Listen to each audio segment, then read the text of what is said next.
ครับสบายดีข้าพเจ้าชื่อนางพุทธจันทร์ศรีหันจ้ะวันนี้ข้าพเจ้าจะพาไปพบกับผู้ของข้าพเจ้าเอง ที่ว่าจะไปถามข้าพเจ้าว่าข้าพเจ้าขนาดเข้าใจใดๆกับขั้นตอนการโสดวิธีสิโสดและการแต่งบทโสดเพราะว่าปีหน้าเขาจะลงไปฝึกงานแล้วเนาะเดี๋ยวเราไปพบกันกับกลุ่มพวกเขาเลยสบายดี สบายดี แนะนำชื่อก่อนเนาะชื่อ ค่อยซื้อสอนมานีข้าพเจ้าซื้อนางสุภานิชเทียมแสงข้าพเจ้าซื้อนางธิดาพรโนรสิน วันนี้เนี่ยข้าพเจ้าคาใจว่าอยากเข้าใจว่ารูปแบบการโสดมีจะขั้นตอน สำหรับผู้แบบการสอนนี่จะมีอยู่3ขั้นตอนเนาะขั้นตอนที่1ก็คือขั้นเกี่ยมขั้นตอนที่2ก็คือขั้นสอนขั้นตอนที่3ก็คือขั้นสรุป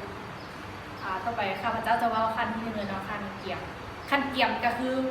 ต้องมีขั้นตอนในการเกี่ยมตัวเองที่จะขึ้นสอนนั้นว่าจะเอาหัวบทตัวใดมาขึ้นสอนแล้วกวดกราบว่าเป็นระเบียบเรียบร้อยของห้องแล้วก็ถามข่าวนักเรียนว่าเป็นจังใดเนาะแล้วก็ต่อไปก็คือเขาจะทบทวนบทเรียนเก่าว่านักเรียนนะจะมีความจำจือบทเรียนนั้นได้หลายซ้ำไหนหรือว่ามีความเข้าใจกับบทเรียนเก่านั้นซ้ำไหนต่อไปแม่นจะเป็นขั้นเข้าสู่บทเรียนเลยเนาะเข้าสู่บทเรียนใหม่ต่อไปก็คือขั้นสอน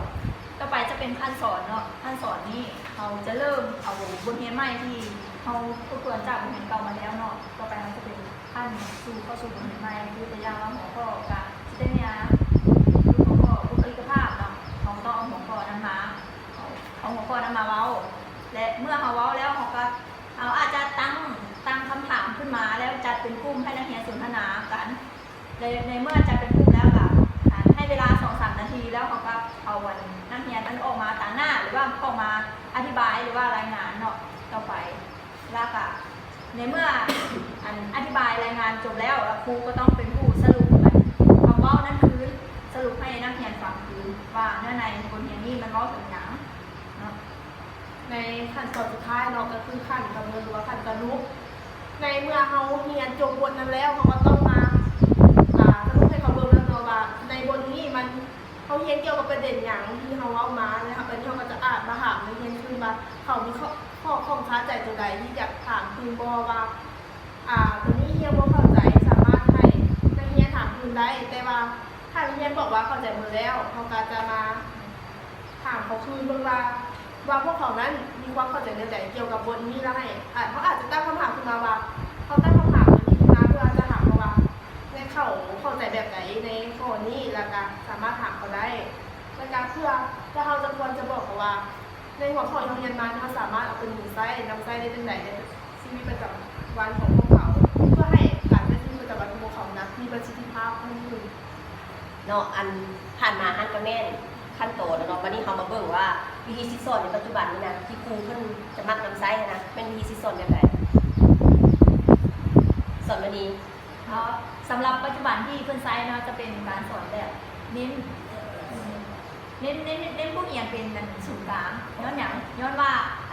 การที่เน้นผู้เรียนเป็นศูนย์กลางให้นักเรียนมีการสนทนามีการค้นคว้าด้วยตนเองมันจึงจะเกิดความรู้แก่ผู้เรียนเนาะถ้าสมมุติว่าถ้าให้แต่ครูเป็นผู้เว้าอย่างเดียวเว้าซื่อๆนักเรียนอาจจะหลับได้แล้วก็นักเรียนอาจจะบ่ได้ข้อมูลถ้าเอาใจกลางและประสิทธิภาพของนักเรียนที่ว่าระหว่างเอาครูเป็นใจกลางกับเอานักเรียนเป็นใจกลางนี่นะตัวใดที่ว่านักเรียนจะได้ความรู้หลายมือแน่นอนอยู่แล้วเนาะถ้าเอาผู้เป็นใจกลางนี้ส่วนหลายนักเรียนจะบ่มักสนใจผู้เรียนปานใดแต่ว่าถ้าเอานักเรียนเป็นใจกลางนี้นักเรียนจะครูจะเป็นผู้มอบเรียกหรือว่าบอกที่แนวทางแล้วให้นักเรียนไปสอบข้อมูลคำตอบเองเนาะแล้วจะเห็นให้นักเรียนสามารถรู้ว่าตัวนี้คำตอบมันเป็นจังซี่เนาะหลังจากที่ว่าเรียนจบมาแล้วเนาะเรียนจบที่3มาแล้วเนาะเขาจะมีการประเมินคือมันบอกว่านักเรียนเขาจะได้ข้อมูลอย่างแดงแบบผมทางตัวนี้นี่ว่าแบบนี้เลยแบบนี้เลยเนาะเพราะว่ามันมีความรู้เกี่ยวกับเนาะนี่เนาะเกี่ยวกับอย่างที่เขาได้เรียนมากับบทเรียนนั้นมันมีขอบเขตที่ว่าการศึกษาวิชานี้มันจะขอบเขตมันบอกแล้วจะรู้กับเกี่ยวกับผลการเรียนของเราว่าเรียนวิชานี้ได้หลายหน่อยสักไหนโอเคนี่แม่นวิธีสิสอนแล้วก็รูปแบบการสิสอนเนาะสำหรับวันนี้ก็เป็นเบิดค่านี้เนาะวิธีสิสอนแล้วก็รูปแบบการสิสอนแต่ ว่าเทอมหน้าเขาจะมาเบิ่งกันอีกว่าจะมีการสอนแบบใดแล้วก็มีสอนแบบใดอีกขอบใจ